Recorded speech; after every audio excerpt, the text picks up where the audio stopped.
Esiet sveicināti! Un jūsu uzmanībai galvenās aktualitātes ekonomikā un arī finansēs aizvadītajā nedēļā. Wall Street akcijām pirmais ceturksnis bija sliktākais gandrīz 3 gadu laikā.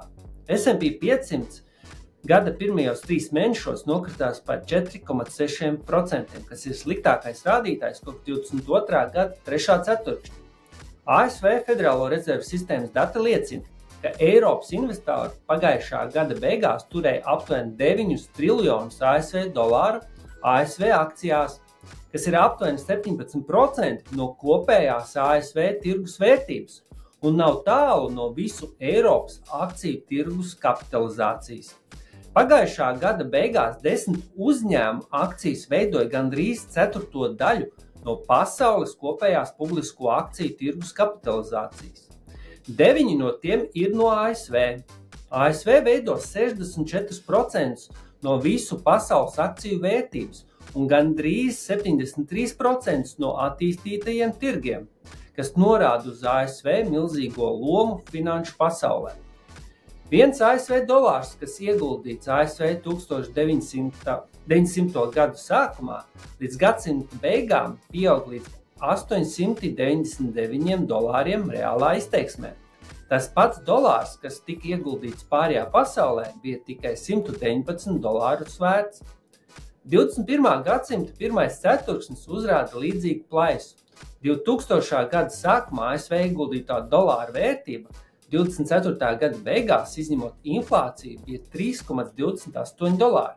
Pārējā pasaulē jūs nopelnītu tikai $1,63. Interesanta vēsture, jo nedēļas otrā daļa atnes nepatīkamus pārsteigumus.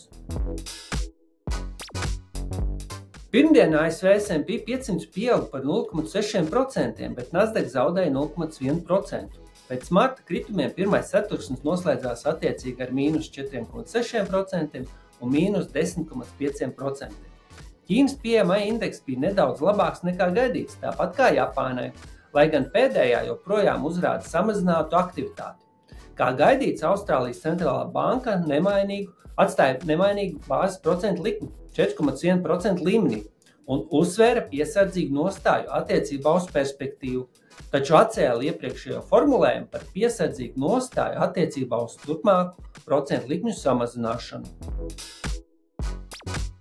Vācijas pārēja no vēsturiskās nevēlēšanās aizņemties uz militāro un infrastruktūras izdevumu plānu visam, kas vajadzīgs, palielinājis 10 gadu obligāciju ienesīgumu līdz gandrīz 3%, kas pēdējo reizi bija 2023. gadā, vēlāk noslīdot līdz 2,7%.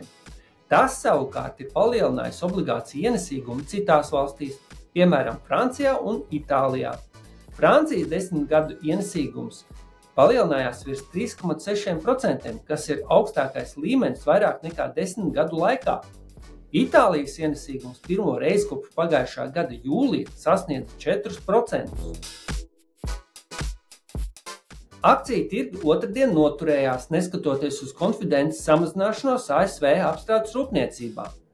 Uzņēmumi ziņo par pieprasījumu samazināšanos un ar tarifiem saistītiem piegādes traucējumiem, cita starpā kā arī pārāk mazāk optimistiskiem nodarbinātības plāniem. No otras puses izēvielu cenas auga, pastiprinot bažas par stagflāciju. Jaunās darbvietas ASV februārī turpināja virzīties bez būtiskām izmaiņām. Investori iepludina naudu zelta fondos visstraujāk kopš Covid-19 pandēmijas. Zelts otrdien sasniedz rekordaugstu cenu – $3148,88 par trojas unci. Vēlāk tas nokritās līdz $3114, kas šogad ir vairāk nekā par 17%, ieskaitot tā spēcīgāko ceturkšņa sniegumu kopš 1986. gadu. Palielinoties bažām par globālu tirdzniecības karu, investori šā gada pirmajā ceturksnī ar zeltu nodrošinātos biržā tirgotajos fondos ir iepludinājuši vairāk nekā $19,2 miljardus. Tas ir lielākais pieplūdums dolāros kopš pandēmijas. Tikmēr Eirozonas inflācija noslīdēja līdz 2,2%, kas atbalsta Eiropas centrālās bankas nepieciešamību šomēnes samazināt procentu likmes. Auto tarifu izmaksas būs atkarīgs no modeļu un ražotāja. Mičiganas konsultāciju uzņēmums Anderson Economic Group ir aprēķinājis, ka tarifu vairumam transporta līdzekļu izmaksās no 4 līdz 10 tūkstošiem dolāru, bet elektriskajiem par 12 tūkstošiem dolāru. Pie pašreizējām procentu likmēm papildus $1000 cenai palielina automašīnas maksājumu par $20 un lielāki maksājumi nozīmēs pārdošanas apjomu kritumu. Ķīnas BYD ziņoja, ka automašīnu pārdošanas apjoms pirmajā ceturksnī pieaug par 58% un ir piegādātas 986 tūkstoši pasažieru auto, no kuriem 416 tūkstoši bija tīri elektromobīļi. BYD pārdošanas rādītāji pirmo reizi pārsniedz $100 miljardus, ko veicināja pieaugošais pieprasījums pēc hibrīda auto vietējā tirgū un patērētāja izvēles maiņas citos tirgos. Trešdien, 22:00 pēc Centrāla Eiropas laika, ASV prezidents Donalds Trumps beidzot paziņoja par solītajiem individuālajiem tarifiem. Visām valstīm bāzes tarifs noteikts 10%. Turklāt tiks noteikti individuāli apusēji tarifi valstīm, ar kurām ASV ir lielākais tirdzniecības deficīts.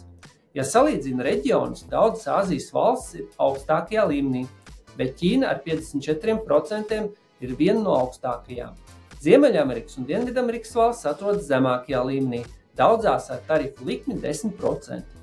Eiropas Savienība ir starp 20% ar tarifu likmi, kas nav negaidīti, ņemot vērā dažus signālus pirms lēmumu pieņemšanas, taču joprojām rada vilšanos pēc Trumpa iepriekšējām runām par iecietību.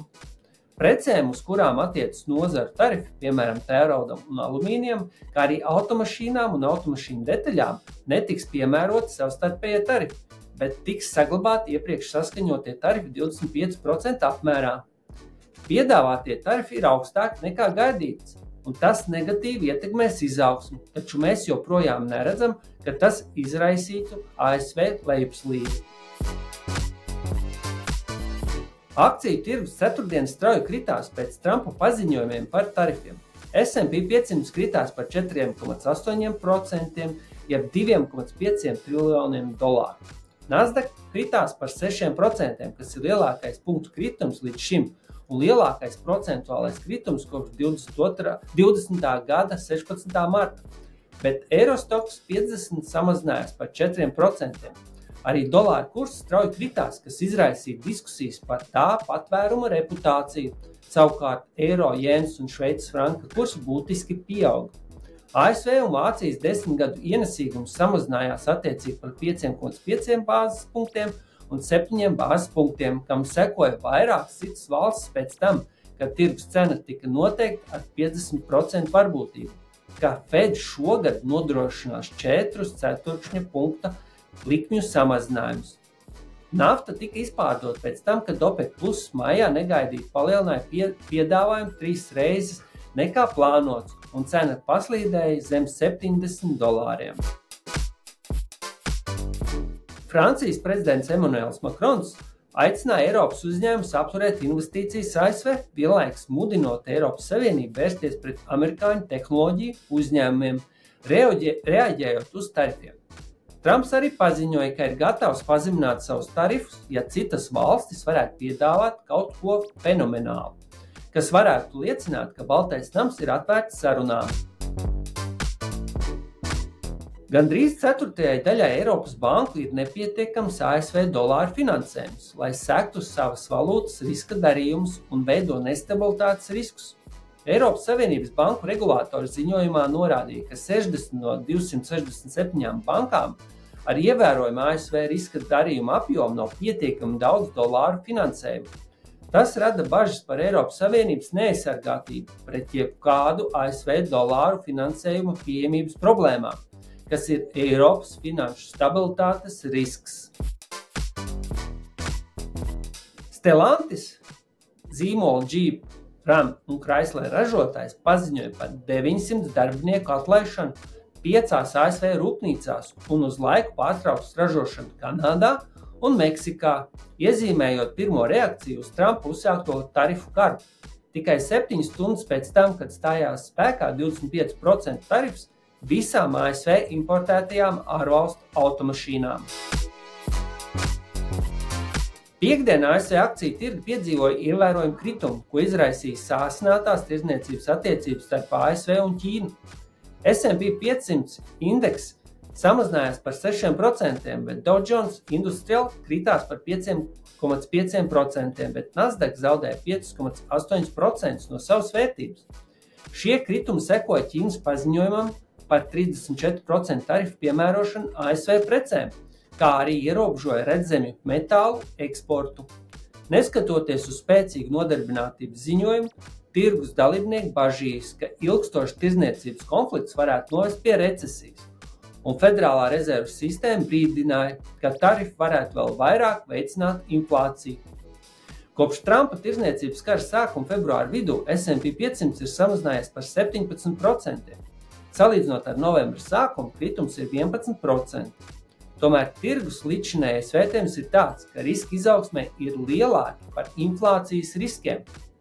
Tirgus nosaka gandrīz 5 Fed samazinājumus šogad, neskatoties uz to, ka cerības pēc Pāvela piektdienas runas sarūk. Arī cerības uz ECB samazinājumu tiek nedaudz samazinātas. Tirgus ir maigi izsakoties nervos, un 10 gadu ienesīgums ASV piektdienas vakarā pieauga par 10 bāzes punktiem, bet pirmdienas rītā samazinājās gandrīz tikpat daudz. Arvien vairāk ekonomistu un investoru mudina Trumpu atcelt vai vismaz atlikt tarifus, taču Baltā nama vēstījums ir, ka tarifi tiks ieviesti un ir nepieciešami, lai novērstu tirdzniecības nelīdzsvarotību.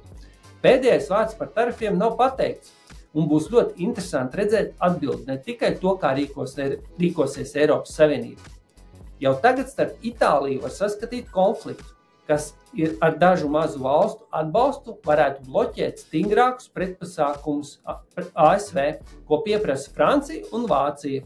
Tiek ziņots, ka aptuveni 50 valstis ir sazinājušās ar Amerikas Savienotajām valstīm, lai mēģinātu vienoties par tarifiem, taču nav skaidrs, kad tiks sasniegt rezultāti, un maz ticams, ka tuvākajā nākotnē tie tiks atviegloti.